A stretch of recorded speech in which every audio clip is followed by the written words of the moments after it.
ऐक की आज चिकन खायला जाऊया. चिकन नाही नाही तू खा, मी सोडले चिकन. का कधीपासून सोडलायस? झालं 1 महिना होत आलाय. काय विषय आता मला पण पटन झाले ते जीवाला मारून खायचं.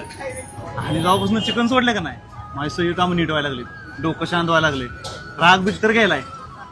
ए असं काय नसतं माहितीये का, चांगले कर्म करायचे असं, चांगल्या मुलांसोबत फिरायचं असं, चांगले मित्र बनवायचं, चांगलं करायचं, देवाला बिवाला जायचं. असं काय नसतं नॉनव्हेज बिनव्हेज सोडल्यावरती की सगळं काय चांगलं होतं. मन चांगलं असेल ना तर सगळं. शांत बस. Bad bad bad bad bad इथं मुळ्या झाल्या म्हणून सोडले.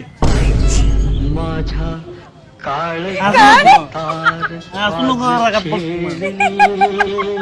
कशी नशिबाई खट्टा ऐक तुम्ही. माझ्या काळजाची